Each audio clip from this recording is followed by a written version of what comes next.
Hola, soy Patricia Gómez y les doy la bienvenida.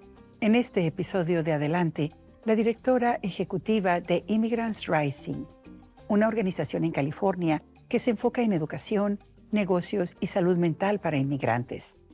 De la Oficina de Registro de Escrituras, el abogado Israel Ramón habla de servicios que ofrece su oficina a aquellos padres que están preparándose para proteger a sus hijos y sus bienes en caso de ser arrestados por inmigración. Y el arte cambió la vida de Rodrigo Carapia. Ahora él lo lleva como regalo a los niños y a los jóvenes con quienes lo comparte. El acceso a la educación, el desarrollo empresarial y la salud mental son fundamentales para el desarrollo de la comunidad inmigrante indocumentada. En este episodio, hablamos con la doctora Ileana G. Pérez, directora ejecutiva de Immigrants Rising, una organización en California que brinda herramientas para que los inmigrantes indocumentados puedan construir un futuro mejor. Immigrants Rising has been around for over 18 years. It was started by educators, the San Francisco Bay Area, and it was started by fundraising for scholarships for undocumented students. And the organization has grown organically. It really has been individuals like myself and several others that joined the organization and started off with new programming. I myself joined Immigrants Rising around 2010. So I've been with the organization for a long time.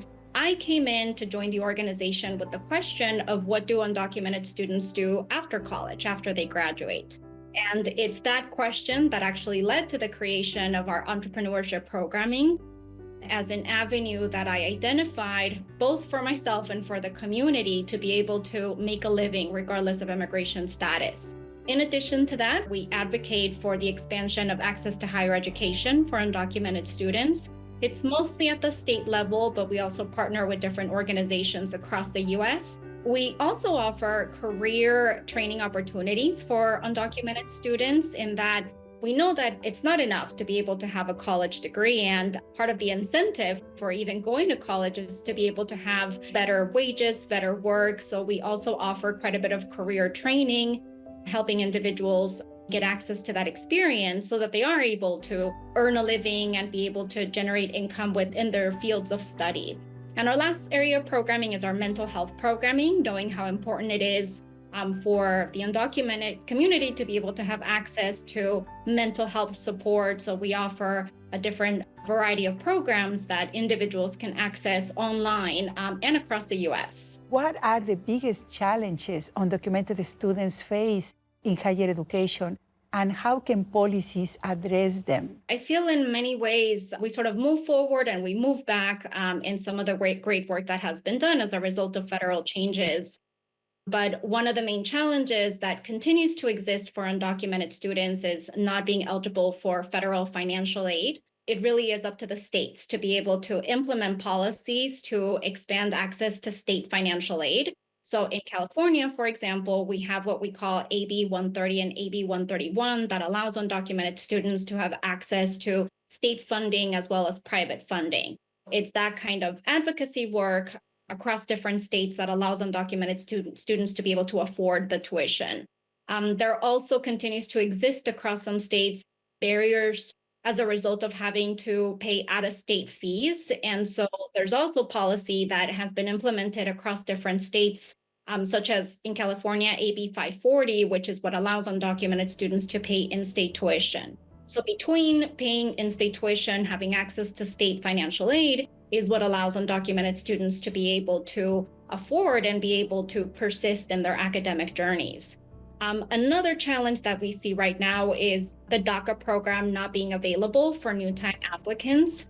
And we're sort of going back to when I was going through college as an undocumented student without DACA. I didn't have work authorization, a social security number, which made it really difficult to find work opportunities, career training opportunities.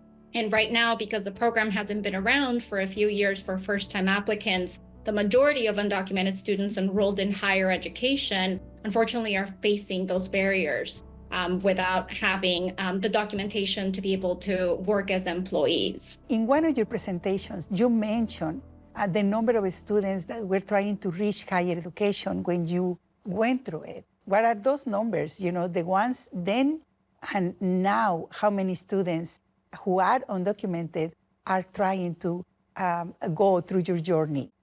Yes.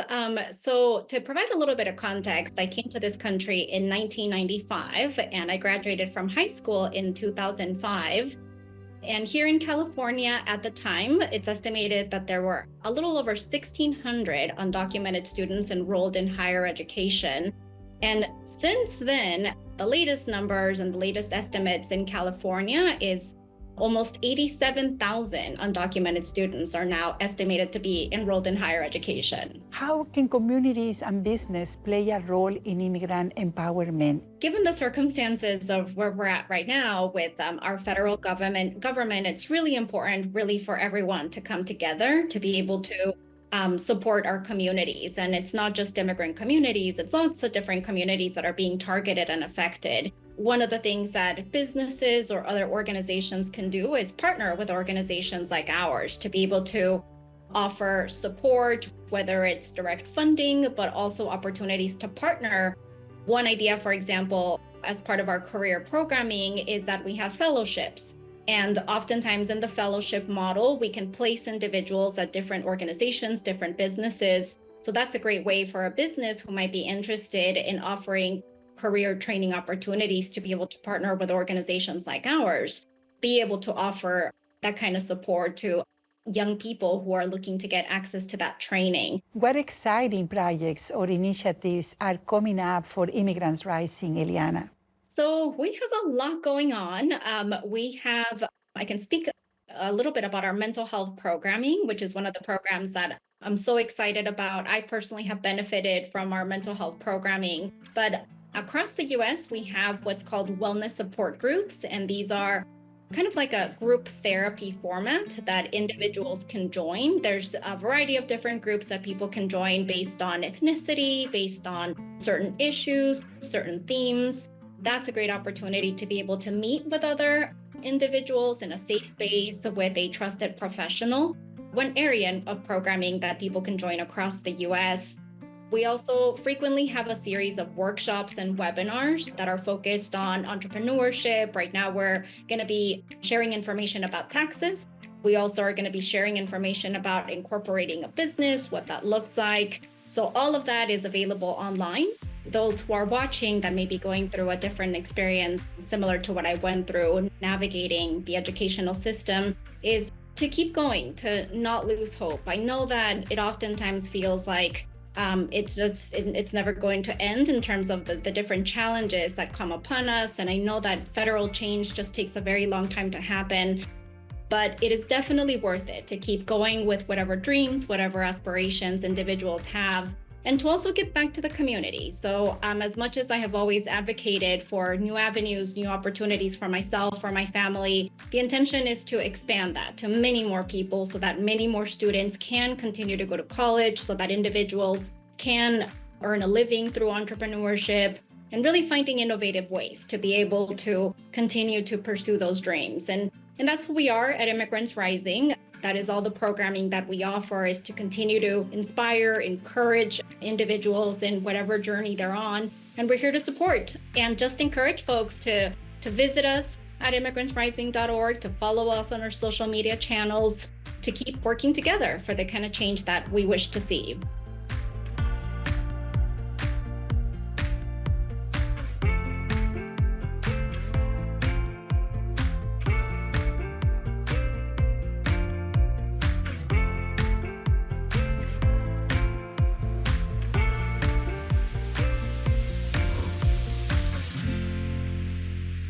Organizaciones pro-inmigrantes aconsejan a los padres indocumentados que estén preparados para el caso de ser arrestados por inmigración, que nombren a guardianes legales para sus hijos y protejan sus bienes.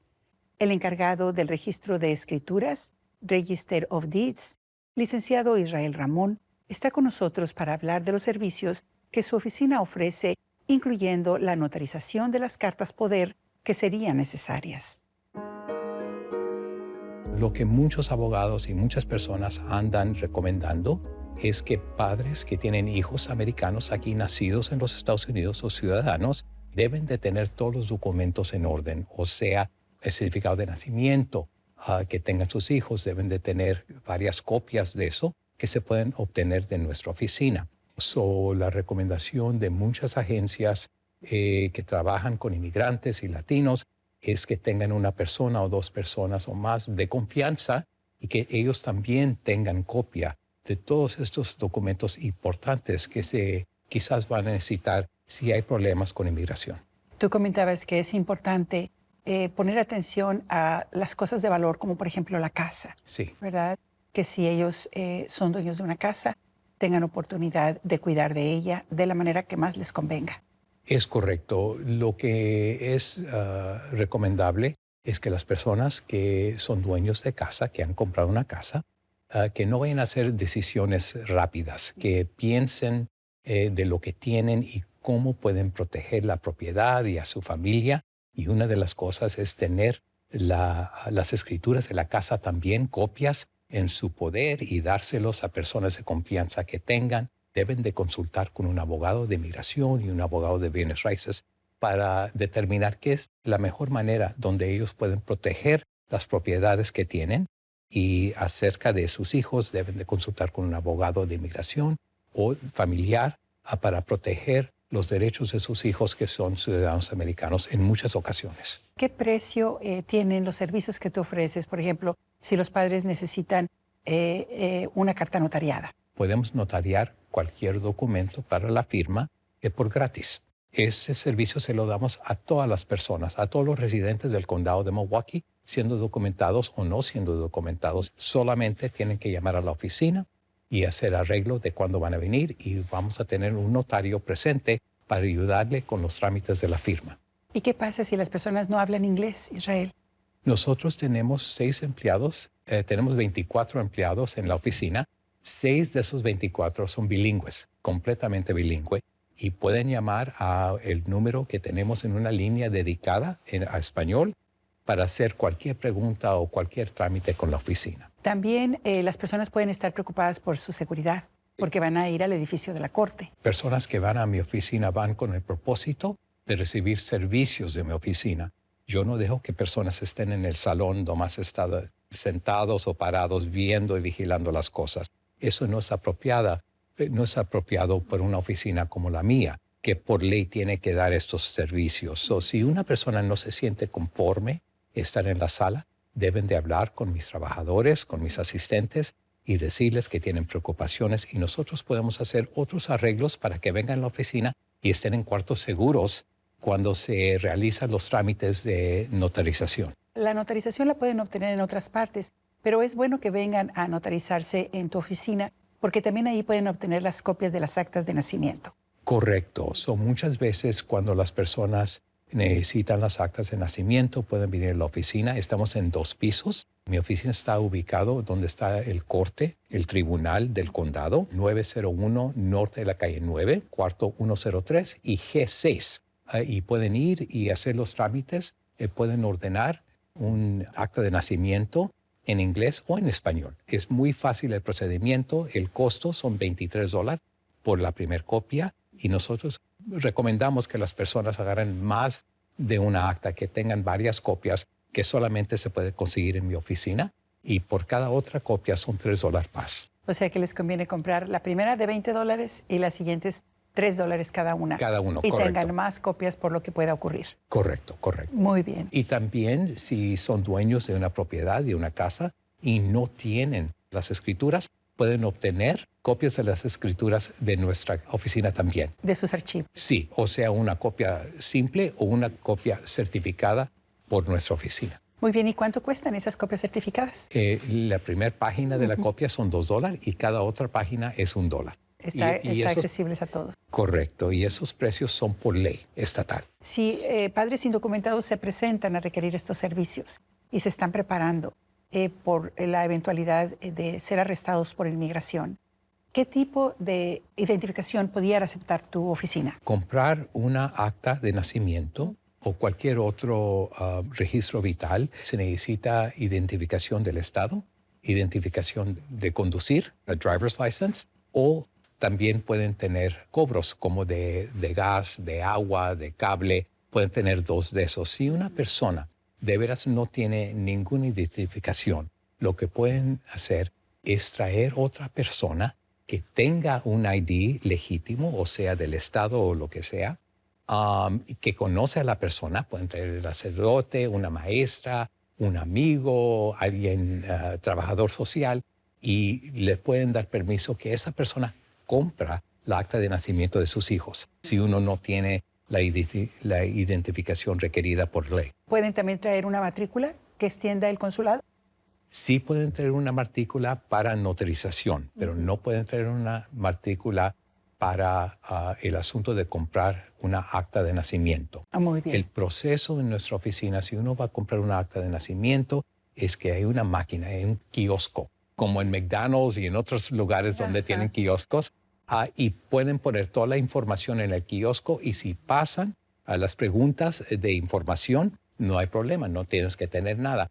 Pero si no pasan, tienes que tener una persona que tenga identificación que es aceptable bajo la ley. Y si las personas tienen preguntas y hablan español, no hablan inglés, pueden llamar a mi oficina. Tenemos un número dedicado a personas que hablan español, y cuando marquen ese número, alguien en la otra línea de mi oficina va a contestar en español. También me decías que era importante que las personas que no tienen documentos y están en esta condición estén siendo guiados por un abogado. Quiero remarcar eso, ¿verdad? Que en tu oficina no ofrecen la carta de guardián, ¿verdad? Las cartas poder, sino que ellos ya tienen que llegar con su carta, ¿verdad? Con el formato hecho. Tienen que tener el apoyo de un abogado o una organización que los esté guiando. Bajo la ley, nosotros no podemos dar ninguna recomendación legal. Aunque yo soy licenciado abogado, no puedo dar recomendaciones legales al público, porque eso no es la meta de la Oficina de Registro de Escrituras. La primera cosa que es recomendable es que las personas tengan un abogado de confianza, de migración o de bienes raíces o familiar, para que hablen con el abogado o la abogada tocante los derechos que vayan a tener, que cuando vayan a mi oficina para servicios notarios, que ya tengan todo preparado, porque mis trabajadores no van a poder dar una recomendación tocante el documento si es suficiente bajo la ley o no. Entonces ustedes nada más se encargan de entregar los documentos, las copias que ellos pidan, las certificaciones o las actas notariales que ellos requieran, pero siempre bajo el consejo y la guía de un buen abogado. Correcto, correcto. Y también quiero decir, Patricia, que no solamente van personas que son indocumentadas, o quizás documentadas que tienen preocupaciones que hablan español. Tenemos varios, como te digo, 6 empleados que hablan español y pueden asistir el público, pero hay personas aquí en este condado que hablan un lenguaje además del español o en inglés, ¿ok? Y si ellos necesitan ayuda, tenemos una línea de lenguajes donde podemos marcar y decir, necesitamos una persona que habla ruso o serbian o lo que sea, y dentro de unos minutos tenemos a alguien en la línea que puede solicitar interpretación en el lenguaje de la persona preferible. Solamente no damos servicios a las personas que hablan inglés o en español, damos servicios a las personas que hablan otros idiomas, no siendo inglés y en español. Israel, muchísimas gracias de nuevo. Gracias, Patricia. Gracias por la invitación.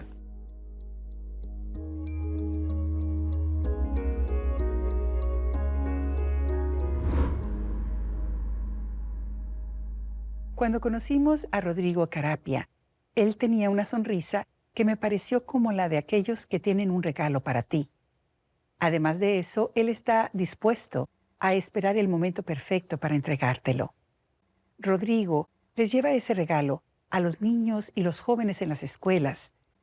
Es el regalo del arte, a través del cual él aprendió a comunicarse consigo mismo, y esto ha venido cambiando para bien su vida y la de muchos.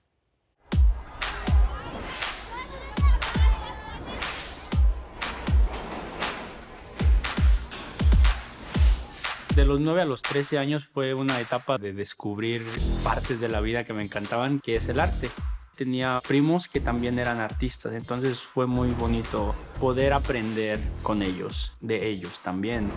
Vivía en una zona de la Ciudad de México donde hay mucho arte urbano, entonces para mí fue como algo que ya existía y era muy fácil, no era como que tenía que ir a un lugar específico para verlo. Salía de mi casa y ahí estaba. Es una creación cultural autónoma donde tú lo haces cuando quieres, como quieres y donde quieres. Es un poco complicado, te puedes meter en muchos problemas, pero una vez que lo haces bien, es lindo. Yo creo que me llamó la atención desde que era niño, por donde crecí.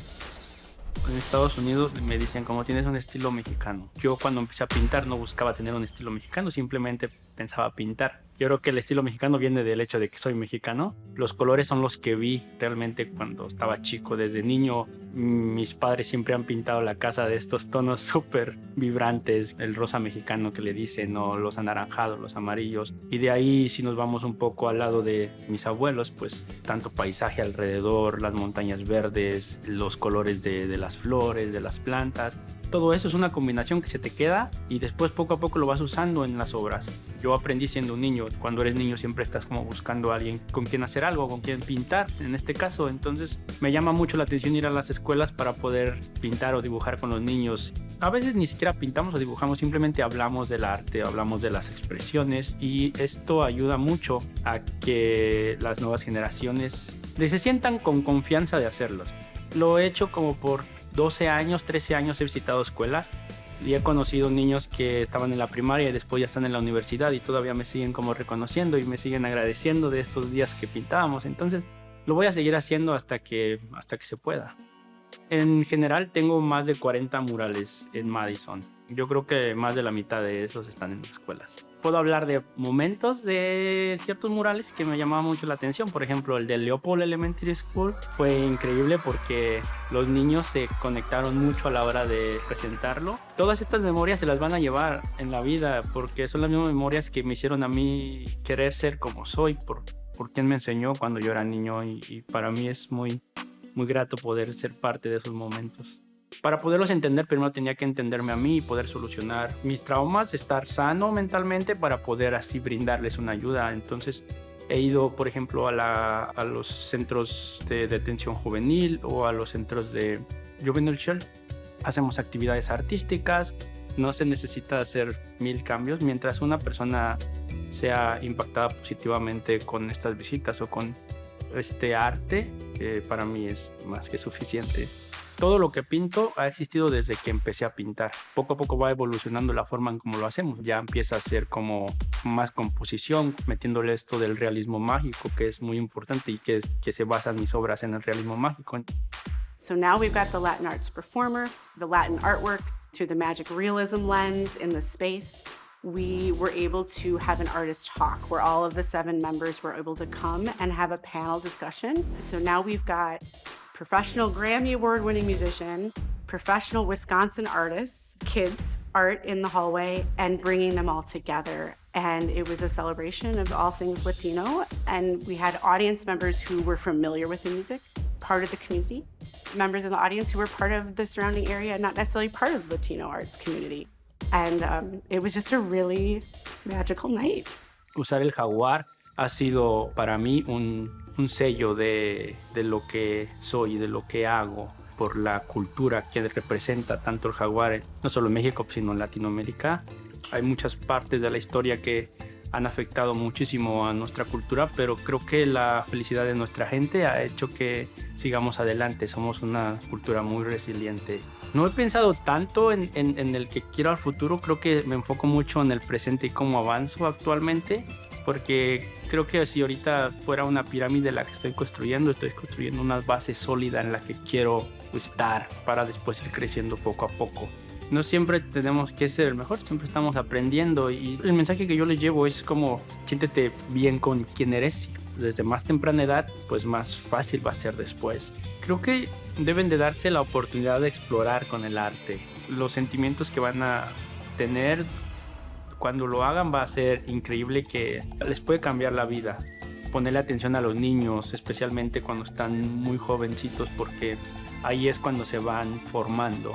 Si tu niño te está pintando tu pared, seguramente te está dando una señal de lo que quiere hacer. Entonces hay que darle un poco de instrumentos para que poco a poco vaya avanzando. El arte abre muchas puertas y la expresión es muy importante para conocer a la gente a nuestro alrededor.